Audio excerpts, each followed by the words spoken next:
Well, you know, Easter's coming up. We're almost ready. That's right. You been seeing any rabbits lately? Yep, got one right here. Wow, who's that? Well, that's Harvey. Harvey. He's a big old bunny. I heard he's a puka. He's a puka. Puka. So you're starting to see Harvey. Is it? Yeah, I am. You've been doing Can't you see him? Doing a little extra. Yeah, a little bit. Well, Harvey, I think we should make him do the news. Don't snitch on me.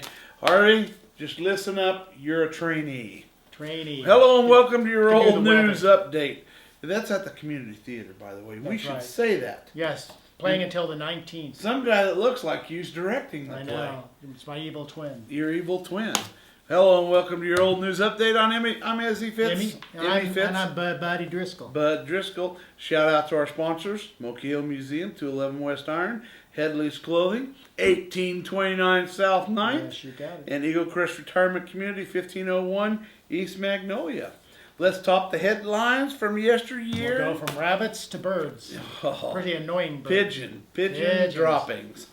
25 years ago, April 15th, 1989, the On-Again, Off-Again Pigeon Committee has withdrawn its request for $2,000 from the Salina City Commission for a pigeon trapping project after an agreement could not be reached with trappers. But the pigeon program is not over because the Saline County Humane Association announced Friday that it will bring in a pigeon consultant from Maryland who is an expert in nuisance wildlife. Ooh.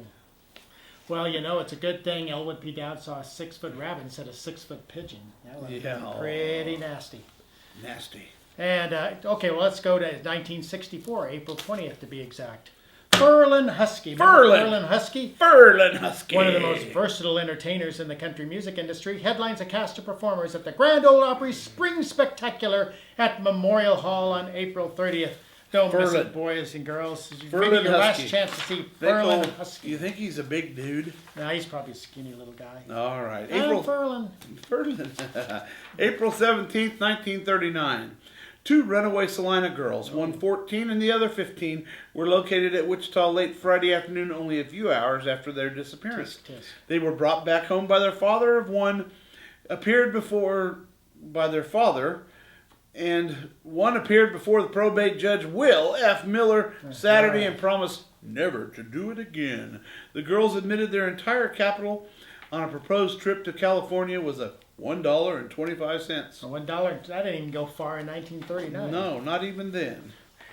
Well, okay, well, let's go back to 1914, 100 years ago. A story out of Dateline Cocker City. Cocker City, that's that way. Yeah, a story is going on the rounds, backed up by considerable authentic information to the effect that for several weeks one of Tipton's most prominent men has been receiving black hand letters, a euphemism for the mob.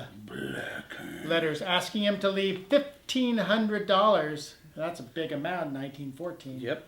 $1,500 in a certain lonely spot under penalty of having some dire calamity visit his family. Oh, mercy. You'll need them dire calamities.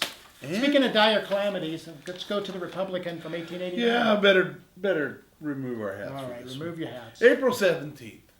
1889, death crossed the threshold of a happy home at 9:05 last night and ruthlessly laid his cold hands on Colonel Smith Palmer, chilling the blood in his veins, and the world is sadder grown. Through weary months he suffered intense agony and succumbed only when compelled to do so. A good man, a good citizen, a Christian gentleman, he won a warm place in the affections of the people of Salina. That's so poetic. It brings a tear to my eye. They knew how to write them in those days, didn't Thanks for your service, Colonel. Yeah, they knew how to write them in those days. Oh, they could wax poetic. They could wax. Read more about the way things used to be, good, bad, or funny, in the look back section of Monday's Salina Journal. And next time, Harvey may be replacing Izzy. You never know. Get away from me, you big rodent. Until then, we'll see you yesterday.